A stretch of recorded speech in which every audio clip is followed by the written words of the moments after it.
여러분이 중국 청나라 역사, 특히 화려하고도 잔혹했던 걸륭 황제의 후궁에 대해 이야기할 때 누구를 떠올리시나요? 아마도 황제의 첫사랑이자 백월광이었던 효현황후 부찰씨일 겁니다. 혹은 비극적인 몰락의 대명사가 된계왕후 휘발나랍시나 신데렐라처럼 최하위 궁녀에서 황제의 생모가 된 효이순황후 위가씨를 생각하시겠죠. 이들은 모두 사랑과 권력, 비극의 중심에 섰던 여인들입니다. 하지만 오늘 우리가 이야기할 사람은 이들처럼 화려한 스포트라이트를 받지 못했습니다. 그녀는 폭풍의 눈 한가운데서 가장 조용히 그리고 가장 오랫동안 살아남은 여인입니다. 그녀의 삶은 낭만적인 사랑 이야기가 아니었습니다.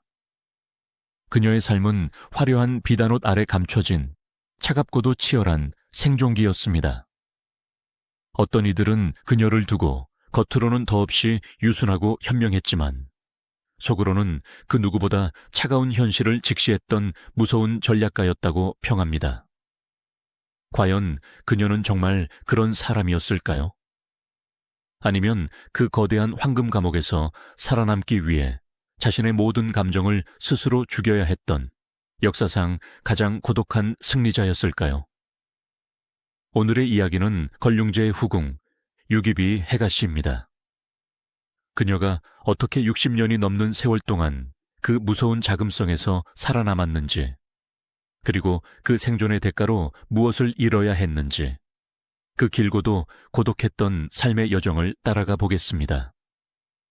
강희제, 옹정제, 그리고 걸륭제에 이르는 3대, 약 130여 년간 청나라는 역사상 유례없는 정치적 안정과 경제적 번영을 누렸습니다.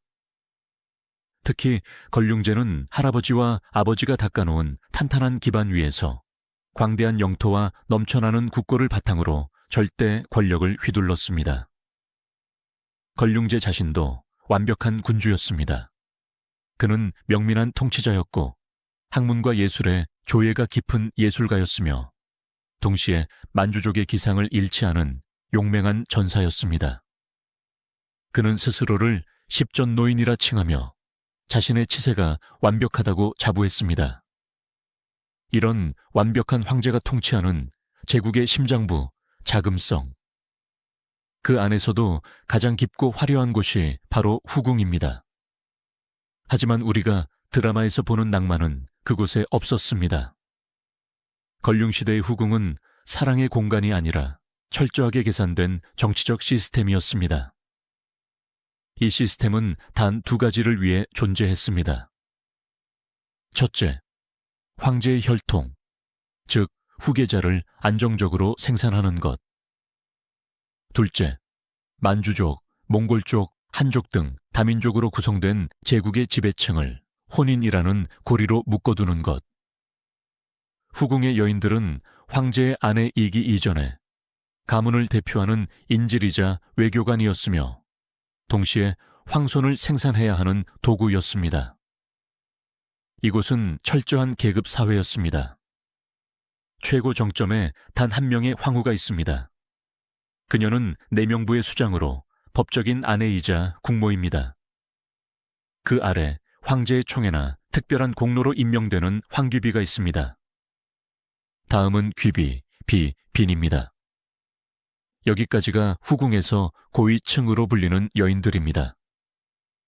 이들은 각자의 궁을 하사받고 수십 명의 시녀와 태감을 거느리며 매달 막대한 양의 월급을 받았습니다. 그 아래로는 정원이 없는 하위 계급이 존재합니다. 귀인, 상제, 다붕. 이들은 자신의 궁도 없이 상급 비빈들의 처소에 얹혀 살거나 후궁의 구석진 정학에서 단체 생활을 했습니다. 이들의 삶은 상급 비빈들의 눈밖에 나면 언제든 나락으로 떨어질 수 있는 위태로운 삶 그 자체였습니다. 승진은 오직 2가지 길뿐이었습니다. 황제의 총애를 받거나 혹은 아이, 특히 황자를 낳는 것. 총애는 안개와 같아서 오늘 있다가도 내일 사라지지만 황자를 낳는 것은 그녀의 지위를 영구적으로 보장해주는 가장 확실한 동아줄이었습니다. 그러므로 후궁은 매일 밤 전쟁터였습니다. 황제가 누구의 처소에 드느냐에 따라 한 여인의 운명이, 나아가 그 가문의 운명이 바뀌었습니다. 여인들은 황제의 눈길 한 번, 미소 한 번을 얻기 위해 자신의 모든 것을 걸었습니다. 이것이 바로 유비, 해가씨가 10대의 나이에 발을 들여놓은 세상이었습니다. 1730년대 초반, 훗날 유비가 되는 해가씨는 자금성이 아닌 당시 황자였던 보친왕 홍역의 저택, 즉 왕부로 보내집니다. 그녀의 신분을 주목해야 합니다. 그녀는 몽골 양남기 출신으로 몽골 성씨는 가가씨, 이것이 한족식으로 해가씨가 되었습니다. 그녀의 가문은 몽골의 대귀족도 만주족의 핵심 명문가도 아니었습니다.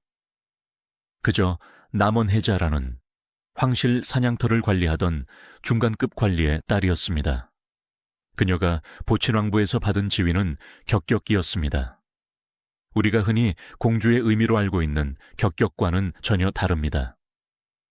당시 황자의 저택에서 격격기란 정식 부인인 적복진이나 정식 첩인 측복진보다 한참 낮은, 사실상 신분 있는 시녀 혹은 예비첩에 불과했습니다. 그녀들은 왕자와 잠자리를 가질 수는 있었지만 정식 아내로 인정받지 못했으며 아이를 낳는다 해도 그 아이는 적복진의 아들로 입적되는 경우가 많았습니다. 당시 보친왕 홍역의 저택에는 이미 하늘과 같은 존재들이 있었습니다. 적복진 부찰씨, 만주족 최고 명문가 출신으로 홍역과 금슬이 좋기로 유명했던 정실부인, 측복진 고씨, 한족 출신이었으나 아버지의 공로로 만주족에 편입된 홍역의 총애를 받던 여인, 측복진 휘발나랍씨, 역시 만주족 명문가 출신. 이들 틈바구니에서 가문도 미약하고 지위는 격격에 불과했던 해가씨는 어떤 존재였을까요? 그녀는 보이지 않는 여인이었습니다. 그녀는 총명하고 아름다웠던 적복진 부찰씨를 향한 홍역의 다정한 눈빛을 멀리서 지켜보았을 것입니다. 그녀는 재능 많고 매력적이었던 측복진 고씨가 홍역의 사랑을 독차지하는 모습을 숨죽여 바라보았을 것입니다. 그녀는 그들처럼 화려한 비단옷을 입지도 값비싼 장신구를 가지지도 못했습니다.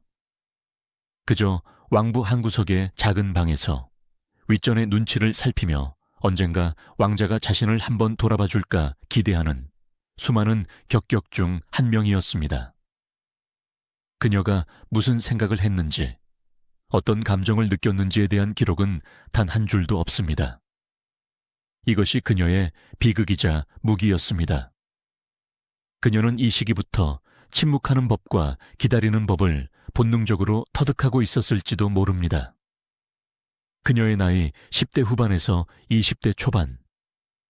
한창 아름답고 빛나야 할 청춘이 그렇게 투명인간처럼 흘러가고 있었습니다. 13년의 기다림. 드디어 황제의 여인이 되다 1735년 옹정제가 세상을 떠나고 보친왕 홍역이 걸륭제로 즉위합니다. 하늘이 바뀌는 순간이었습니다. 왕부의 여인들은 하루아침에 황제의 여인이 되어 거대한 자금성으로 거처를 옮깁니다. 남편이 황제가 되었으니 해가씨의 신분도 바뀌어야 했습니다. 하지만 그녀가 처음 받은 직함은 고작 해상제였습니다. 상제, 후궁 8계급 중 밑에서 두 번째였습니다. 격격해서 겨우 2계단 올라선 것입니다. 이는 그녀가 왕부 시절 홍역에게서 일말의 관심도 받지 못했다는 가장 확실한 증거였습니다. 함께 왕부에서 생활했던 적복진 부찰씨는 황후가 되었고 측복진 고씨는 귀비가 되었으며 측복진 휘발나랍씨는 비가 되었습니다. 심지어 그녀와 같은 격격 출신이었던 진씨조차 진귀인이 되었습니다. 유독 그녀만 상제였습니다. 그리고 얼마 후 아마도 황제의 아버지를 모셨던 여인들에 대한 유후 차원에서 일괄 승진이 있었던 것 같습니다.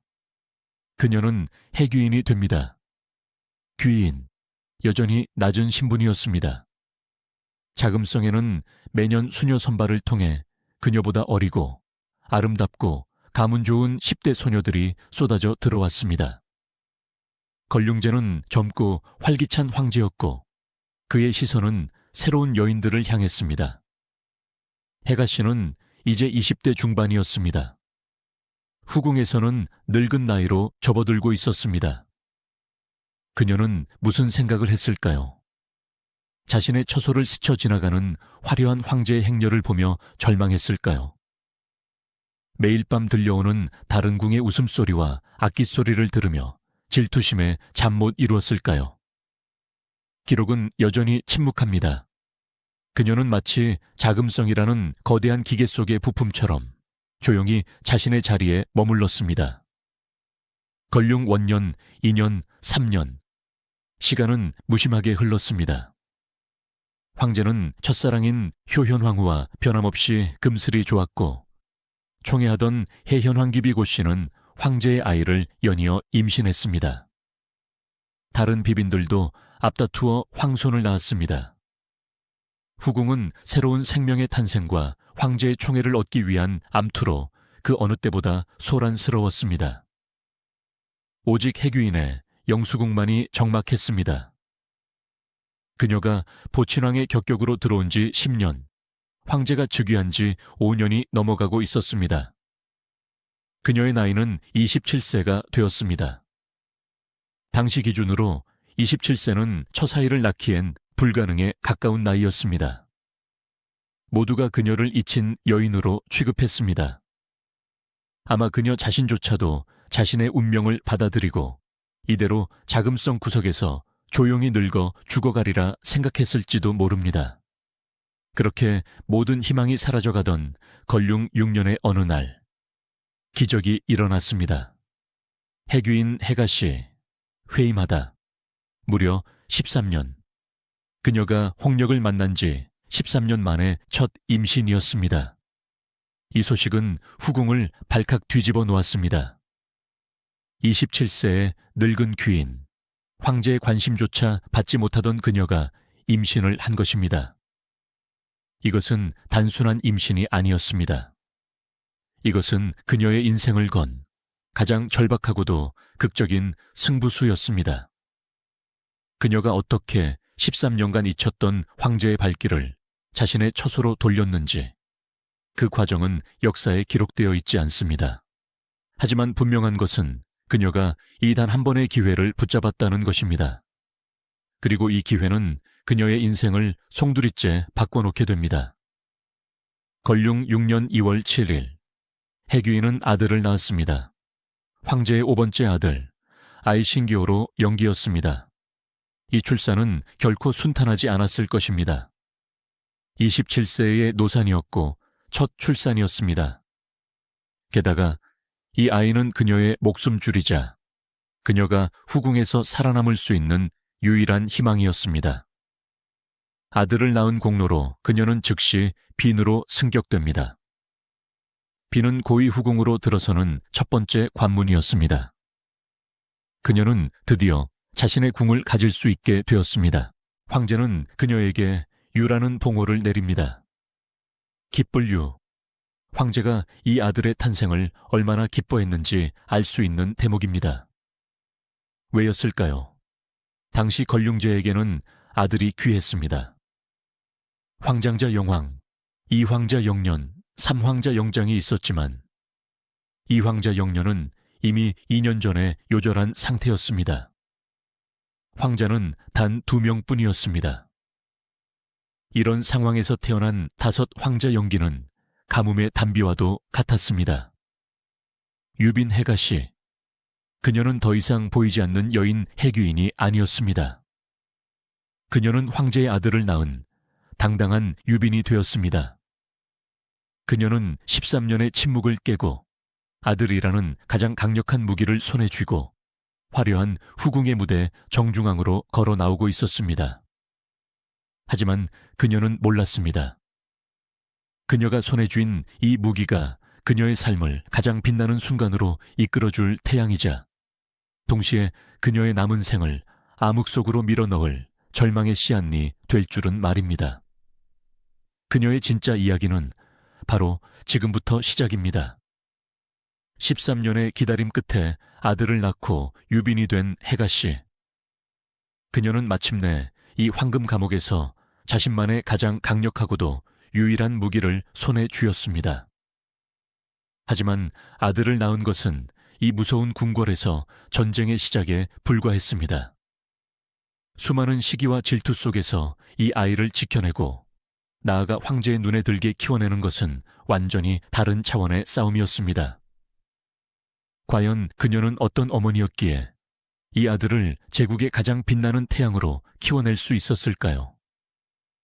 건룡 6년 27세의 나이에 5황자 영기를 낳은 해가 씨는 유빈이라는 내명부 정오품의 지위에 오릅니다. 이것은 그녀의 13년에 걸친 투명인간 같던 삶의 완벽한 반전이었습니다. 비는 후궁의 고위층으로 들어서는 첫 번째 관문이었습니다. 그녀는 드디어 자금성 내궁의 주인이 될 자격을 얻었습니다. 즉, 자신만의 궁을 하사받고 수십 명의 시녀와 태감을 거느리며 매달 황실에서 지급되는 막대한 월급을 받는 명실상부한 황제의 여인이 된 것입니다. 그녀가 아들을 낳고 유빈이 되었을 때 후궁의 모든 눈이 그녀의 처소로 쏠렸을 것입니다. 13년간 존재감도 없던 여인이 하루아침에 황자의 어머니가 되었을 때 사람들은 두 가지 반응을 예상했을 것입니다. 첫째, 갑작스러운 신분 상승에 도취되어 교만해지거나, 둘째, 아들을 무기로 황제의 총애를 독차지하려 들거나. 하지만 유빈 해가 씨는 그 어떤 예상에도 부응하지 않았습니다. 그녀는 교만해지는 대신 더더욱 몸을 낮췄습니다. 그녀는 황제의 총애를 갈구하는 대신 갓 태어난 아들 영기의 곁을 한시도 떠나지 않았습니다. 그녀는 지난 13년간의 설움과 기다림을 통해 이 무서운 궁궐에서 살아남는 법을 누구보다 혹독하게 배운 상태였습니다. 그녀는 황제의 총애라는 것이 얼마나 변덕스럽고 일시적인지 뼈저리게 알고 있었습니다. 오늘 밤 자신을 찾아와 웃어주던 황제는 내일 밤이면 더 어리고 아름다운 여인의 처소에서 똑같은 미소를 짓고 있을 것입니다. 하지만 어머니라는 지위는 달랐습니다. 특히 황자의 어머니라는 지위는 그 무엇과도 바꿀 수 없는 강력한 힘이었습니다. 유빈은 자신의 모든 것을 걸고 얻어낸 이 아들, 영기에게서 자신의 유일한 희망을 보았습니다. 그녀는 황제의 사랑받는 아내가 되는 길을 일찌감치 포기했습니다. 대신 그녀는 존경받는 어머니가 되는 길을 택했습니다. 그녀는 다른 비빈들처럼 화려한 연회에 참석해 황제의 눈길을 끌려 애쓰지 않았습니다. 대신 아들의 방에 불을 밝히고 아들이 읽을 책을 직접 골랐습니다.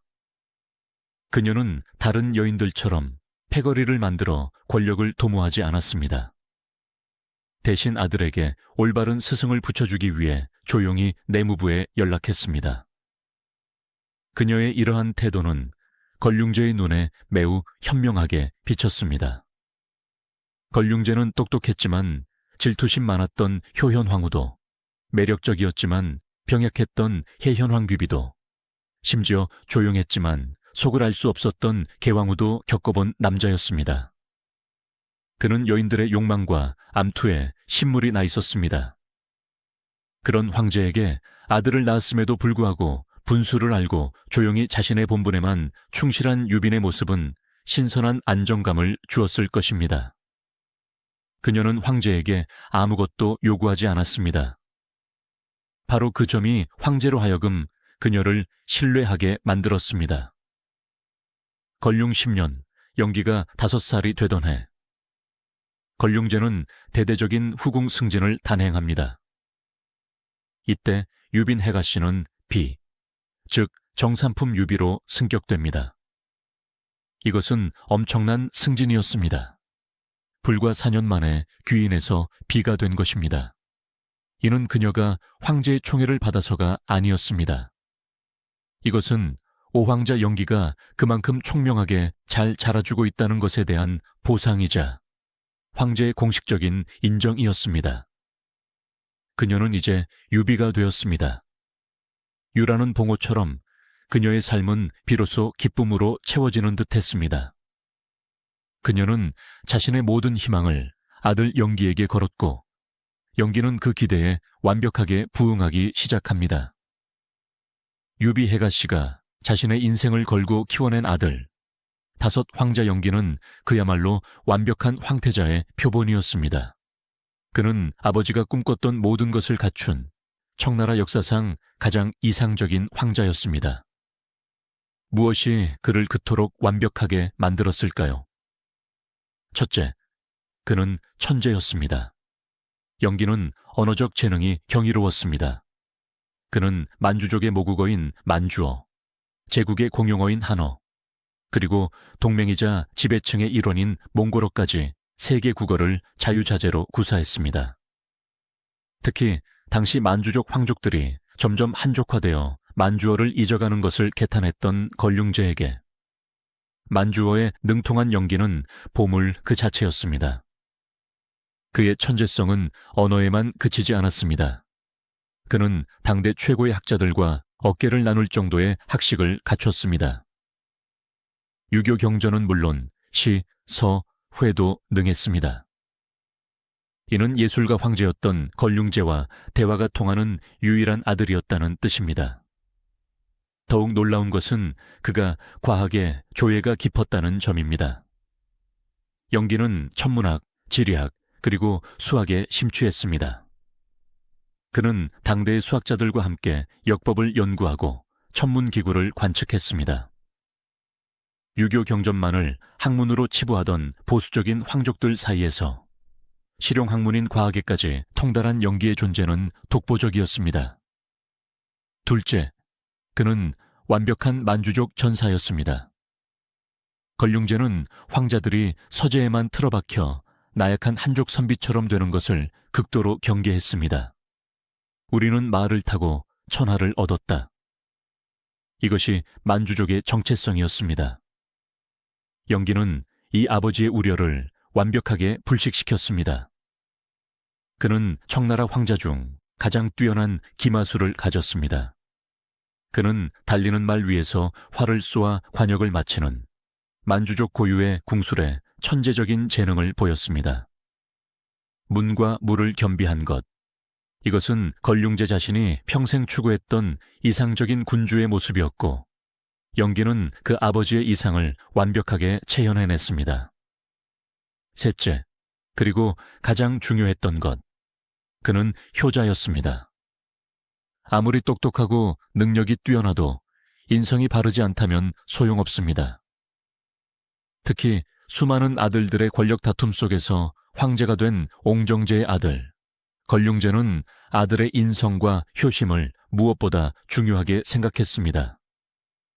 영기는 그 인품이 고결하고 효심이 지극했습니다. 이는 전적으로 어머니 유비의 공이었습니다.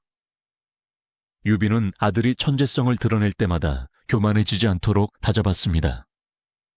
그녀는 아들에게 권력을 줬기보다 아버지에게 진심으로 효도하고 형제들과 우애 있게 지낼 것을 가르쳤습니다.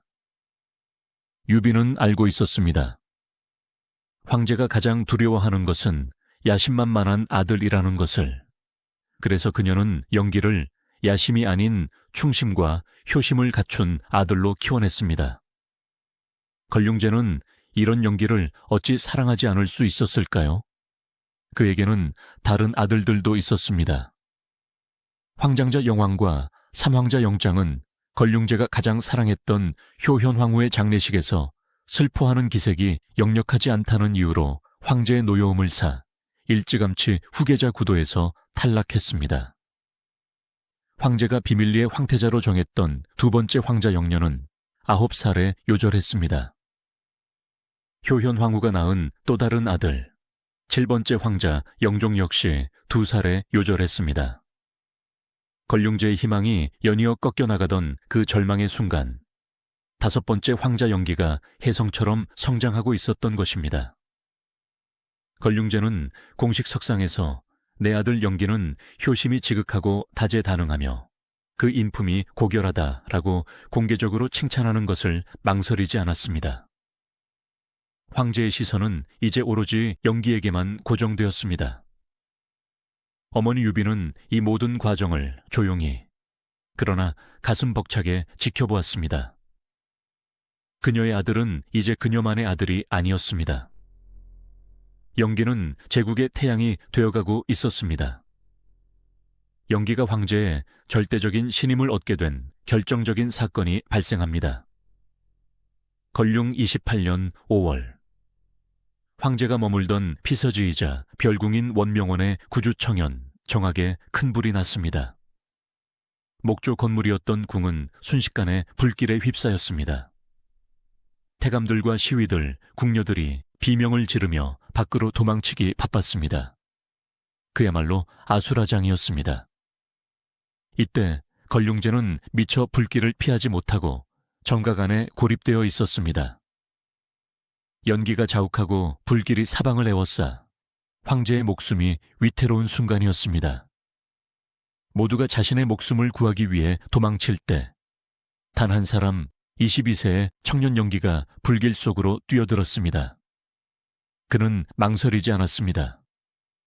아바마마를 외치며 타오르는 기둥과 무너져 내리는 대들보 사이를 뚫고 아버지가 있는 곳으로 달려갔습니다. 그는 겁에 질린 아버지 걸륭제를 발견했습니다. 그리고 망설임 없이 50대의 아버지를 자신의 등에 둘러 업었습니다. 폐하, 신이 폐하를 모시겠습니다. 영기는 제국의 황제를, 자신의 아버지를 등에 업고 그 지옥 같은 불길 속을 다시 뚫고 나왔습니다. 자신의 옷이 불에 타고 살이 타들어가는 고통 속에서도 그는 아버지를 놓지 않았습니다. 마침내 그가 황제를 업고 불길 밖으로 무사히 빠져나왔을 때 모든 신하와 황족들은 충격과 감동에 휩싸였습니다. 이 사건은 걸륭제에게 단순한 감동 그 이상이었습니다. 이것은 검증이었습니다. 다른 아들들과 신하들이 자신의 안위를 걱정하며 우왕좌왕할 때 오직 영기만이 목숨을 걸고 아버지를 구했습니다. 이것은 유교 이념의 최고 덕목인 효의 완벽한 실천이었습니다. 걸륭제는 깨달았습니다. 영기의 학문과 무예가 만들어진 재능이라면 이 불길 속의 효심은 진짜 본성이라는 것을, 저 아들이라면 아비인 자신뿐만 아니라 제국의 백성들을 위해 기꺼이 불길에 뛰어들 수 있는 진짜 군주가 될 것이라는 확신을 얻었습니다. 이날 밤 영기의 운명은 결정되었습니다. 그는 걸륭제의 가장 뛰어난 아들에서 유일한 후계자로 격상되었습니다.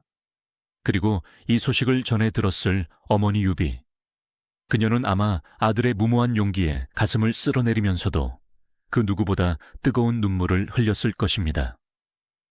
그녀가 22년간 공들여 키운 아들, 그녀가 아들에게 가르쳤던 진심이 마침내 황제의 마음을, 그리고 천하를 움직인 것입니다. 원명원의 화재 사건 이후 유비의 궁은 문전성시를 이루었을 것입니다.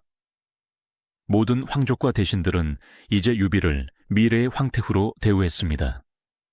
하지만 유비는 여전히 유비였습니다. 그녀는 아들의 공을 자신의 공으로 내세우지 않았습니다. 그녀는 권력의 중심에 서려 하지 않았고 여전히 조용히 불경을 읽거나 아들의 건강을 챙길 뿐이었습니다.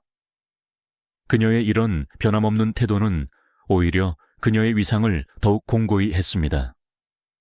총애를 얻으면 교만해지고 권력을 쥐면 전횡을 휘두르는 것이 후궁 여인들의 속성이었습니다.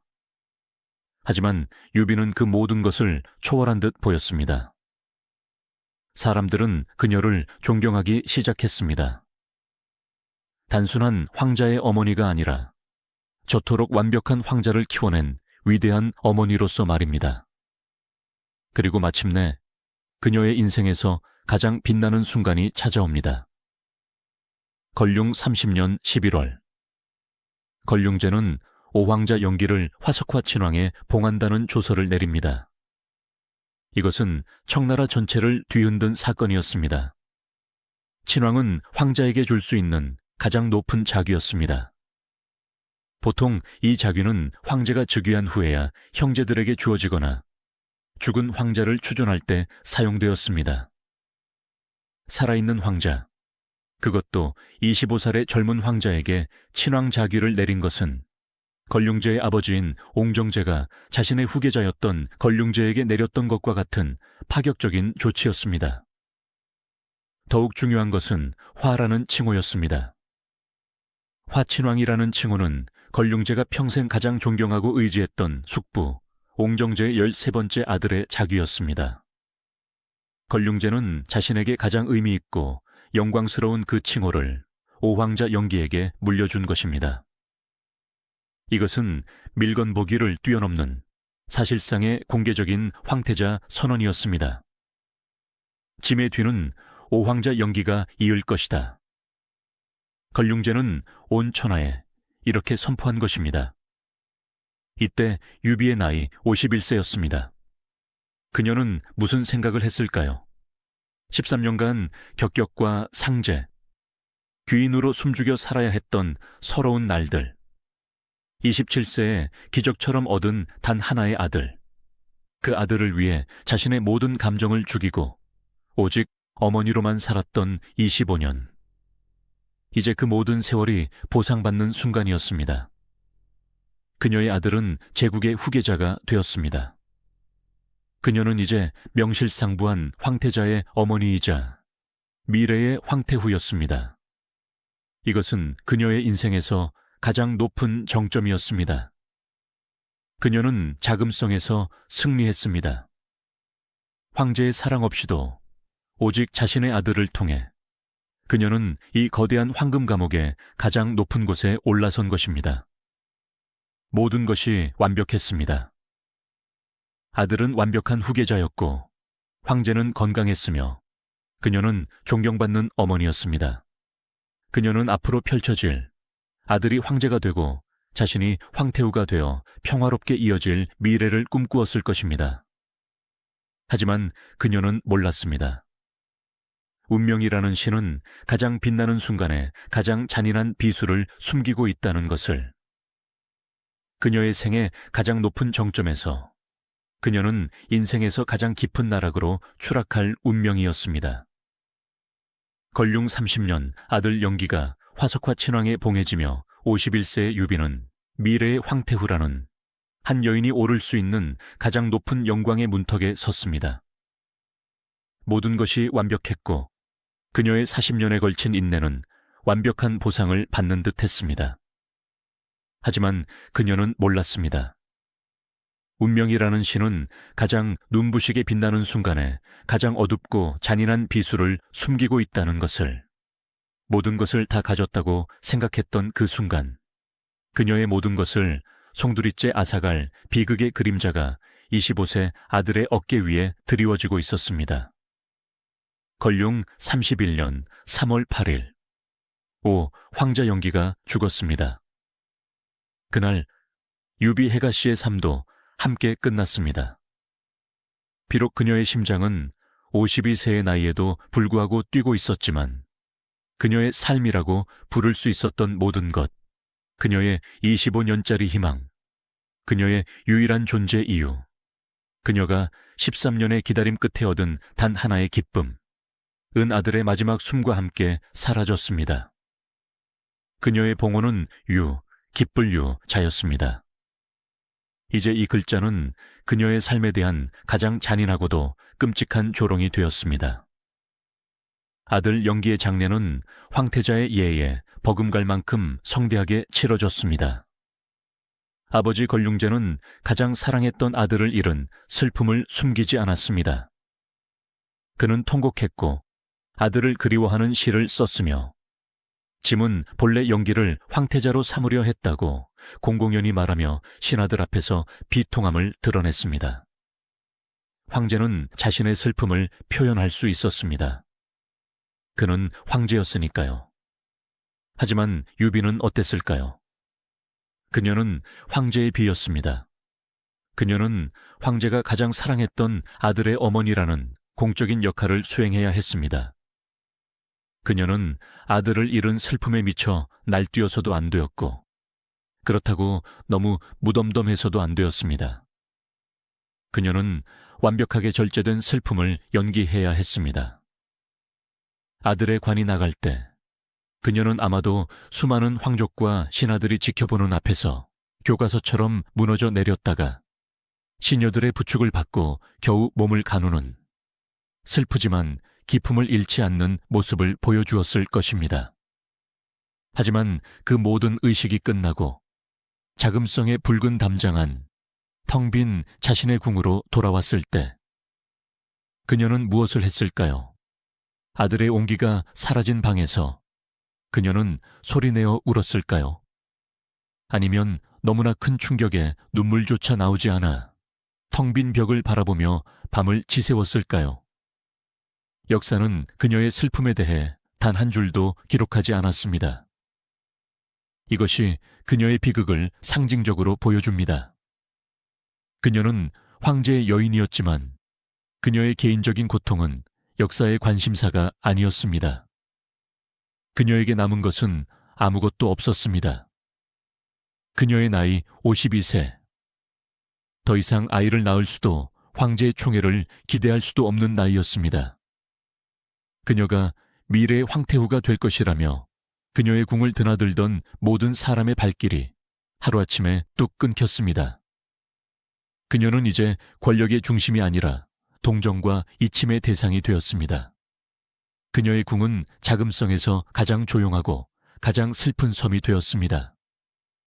그리고 이 섬에서 그녀는 앞으로 26년을 더 살아야 했습니다. 그녀의 청춘보다, 그녀의 아들과 함께했던 영광보다 더 긴 26년이라는 고독한 형벌이 시작된 것입니다. 유비가 아들을 잃고 침묵에 잠긴 26년. 아이러니하게도 이 시기는 걸륭제 후궁 역사상 가장 격동적인 순간들이었습니다. 유비는 살아있는 유령처럼 자신의 궁에 갇혀 이 모든 피바람을 지켜보는 관찰자가 되었습니다. 영기가 죽기 불과 1년 전 자금성을 뒤흔든 대사건이 터졌습니다. 제국의 황후이자 유비와 함께 보친왕부 시절부터 30년을 함께해온 동료였던 개황후 휘발나랍 씨가 남순을 따라갔다가 돌연 황제의 미움을 사 머리카락을 잘라버린 것입니다. 만주족에게 머리카락을 자르는 것은 남편이나 부모의 상을 당했을 때나 하는 가장 불길한 저주와도 같은 행위였습니다. 황후가 살아있는 황제 앞에서 머리를 잘랐다는 것은 당신은 나에게 죽은 사람이나 마찬가지다라고 선언한 것이나 다름없었습니다. 걸륭제는 경노했습니다. 황후는 사실상 폐위되어 궁에 유폐되었습니다. 그리고 영기가 죽은 바로 그 해 7월, 황후는 아무도 돌보지 않는 쓸쓸한 궁에서 비참하게 죽음을 맞이했습니다. 장례조차 황후의 예로 치러지지 못했습니다. 유비는 이 모든 과정을 지켜보았습니다. 한때 자신보다 훨씬 높은 곳에 있던 제국의 국모였던 여인의 처참한 마지막을 그녀는 깨달았을 것입니다. 황제에게 사랑을 요구하고 감정을 드러내는 것이 얼마나 끔찍한 결말을 가져오는가. 개왕후의 몰락은 유비에게 끔찍한 교훈이 되었습니다. 살아남고 싶다면 절대 황제에게 맞서지 말라. 감정을 드러내지 말라. 그저 침묵하라.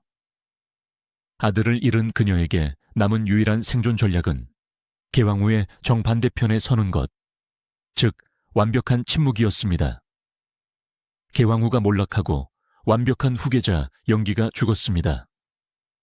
후궁의 권력 구도에 거대한 공백이 생겼습니다. 그리고 그 공백을 한 여인이 무섭게 치고 올라오고 있었습니다. 바로 영비 위가 씨였습니다. 영비는 유비와 정반대의 여인이었습니다. 한족 출신의 미천한 궁녀에서 시작해 오직 황제의 총애 하나로 귀비의 자리까지 오른 입지전적인 인물이었습니다. 그녀는 걸륭제가 가장 힘들고 외로웠던 시기에 황제의 곁을 지키며 수많은 아이를 낳았습니다. 유비는 자신의 궁에서 영비의 아들들이 커가는 소리를 들어야 했습니다. 특히 영비의 아들 영염이 황제의 총애를 받으며 새로운 후계자 후보로 떠오르는 것을 지켜봐야 했습니다. 이것이 유비에게는 가장 고통스러운 형벌이었을 것입니다. 내 아들 영기가 저 자리에 있어야 했는데, 내 아들이었다면 저 아이보다 훨씬 잘했을 텐데, 자신의 완벽했던 아들이 누려야 할 모든 영광을 다른 여인의 아들이 차지하는 과정을 그녀는 26년간 매일같이 지켜봐야 했습니다. 그녀가 만약 영비를 조금이라도 질투하거나 영염에게 저주를 퍼부었다는 소문이라도 돌았다면 그녀는 즉시 역모에 휘말려 목숨을 잃었을 것입니다. 그래서 유비는 침묵했습니다. 아니, 침묵을 연기해야 했습니다. 그녀는 영비가 황귀비로 책봉되어 후궁의 실질적인 주인이 되었을 때 진심을 다해 축하해 주어야 했습니다. 그녀는 영염이 황제의 총애를 받을 때마다 참으로 훌륭한 황자이십니다 라고 미소 지어야 했습니다. 그녀의 속은 썩어 문드러지고 있었겠지만 겉으로는 그 누구보다 온화하고 자애로운 황실의 어른으로 남아있어야 했습니다. 이것이 그녀가 선택한 유일한 생존의 길이었습니다. 그녀는 모든 것을 지켜봤고 모든 이들보다 오래 살았습니다. 자신과 함께 보친왕부에서 청춘을 보냈던 여인들, 황제의 첫사랑 효현황후 부찰씨, 황제의 총애를 받았던 해현황귀비 고씨, 황제에게 맞섰던 개왕후 휘발나랍씨, 후궁의 새로운 주인이었던 효이순황후 위가씨, 그녀와 경쟁하고 질투하고 혹은 친구였을지도 모르는 동기들이 모두 그녀보다 먼저 세상을 떠났습니다.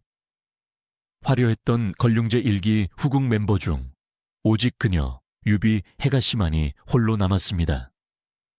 그녀는 자금성의 살아있는 역사이자 살아있는 화석이 되었습니다. 새로 들어온 어리고 아름다운 후궁들은 저 구석진 궁에 사는 유비마마를 전설처럼 혹은 유령처럼 대했을 것입니다. 오늘날 많은 드라마에서 유비는 매우 입체적인 인물로 재해석됩니다. 어떤 드라마에서는 그녀를 개왕 후에 가장 충실한 친구이자 온화하지만 속이 깊어 마지막까지 살아남는 현명한 조력자로 그립니다. 또 다른 드라마에서는 초반에는 유약하고 이용당하지만 아들의 죽음 이후 흑화하여 복수를 다짐하는 겉과 속이 다른 인물로 묘사하기도 합니다. 겉으로는 유순해 보이지만 속으로는 가장 무서운 지략가. 이것이 대중매체가 그녀에게 부여한 이미지입니다. 과연 진실은 무엇이었을까요? 그녀는 정말 전략가였을까요? 우리는 이 시점에서 그녀의 26년간의 침묵을 다시 해석해 보아야 합니다. 그 침묵은 전략이었을까요? 아니면 절망이었을까요? 가설릴. 그녀는 철저한 전략가였다. 이 관점에서 볼 때 유비는 처음부터 황제의 사랑 따위는 믿지 않았습니다. 그녀는 오직 권력을 원했고 그 수단이 아들이었습니다. 그녀는 13년간의 침묵으로 황제와 주변인들을 방심시켰고 단 한 번의 기회로 영기를 낳았습니다. 그녀는 아들 영기를 완벽한 후계자로 키워내는 데 성공했습니다. 하지만 아들이 죽었습니다. 모든 계획이 수포로 돌아갔습니다. 여기서 전략가 유비는 복수를 꿈꾸는 대신 가장 안전한 길을 택합니다. 바로 완벽한 피해자이자 무해한 황실 어른으로 위장하는 것입니다. 그녀는 개왕후의 몰락을 보며 감정을 드러내는 것이 얼마나 위험한지 알았습니다. 그녀는 영귀비의 부상을 보며 질투를 드러내는 것이 얼마나 치명적인지 알았습니다. 그래서 그녀는 26년간 자신의 모든 감정을 완벽하게 숨기고 그저 아들을 그리워하는 늙은 어미를 연기했습니다. 그녀는 이 연기를 통해 황제의 마지막 연민과 존중을 얻어냈고 가장 오래 살아남는 데 성공했습니다. 이 관점에서 그녀는 가장 무섭고 냉철한 심리 전략가입니다. 가설, 그녀는 완전히 부서진 어머니였다. 이 관점은 훨씬 더 인간적이고 슬픕니다. 유비는 애초에 전략가 같은 거창한 인물이 아니었습니다. 그녀는 그저 운이 없었던 평범한 여인이었습니다. 13년간의 침묵은 전략이 아니라 정말로 총애를 받지 못했던 비참한 현실이었습니다. 그러다 기적처럼 아들 영기를 낳았습니다.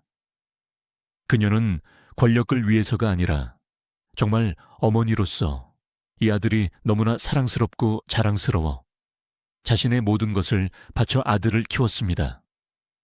그녀의 삶은 아들이었고 아들이 그녀의 전부였습니다. 그런데 그 아들이 죽었습니다.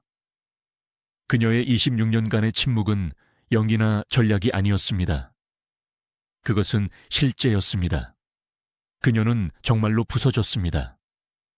그녀의 영혼은 아들과 함께 이미 죽었습니다. 그녀는 더 이상 웃을 수도, 울 수도, 질투할 수도, 욕심을 낼 수도 없는 텅 빈 껍데기가 되었습니다. 그녀가 다른 후궁들의 암투에 휘말리지 않은 것은 현명해서가 아니라 그 어떤 것에도 관심이 없었기 때문입니다. 그녀가 오래 살아남은 것은 생존 의지가 강해서가 아니라 그저 죽지 못해 살았기 때문입니다.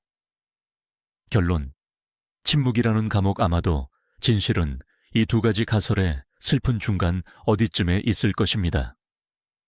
그녀는 본래 조용하고 인내심 강한 성격의 소유자였을 것입니다. 이 성격이 13년의 무명 시절을 버티게 했습니다. 그리고 이 성격으로 아들 영기를 교만하지 않게 잘 키워냈습니다. 하지만 아들이 죽은 후 그녀가 생존을 위해 택해야 했던 전략이 하필이면 그녀의 본래 성격인 침묵과 인내였습니다. 그녀의 전략과 본성이 하나가 되어 그녀를 26년짜리 침묵이라는 감옥에 가두어버린 것입니다.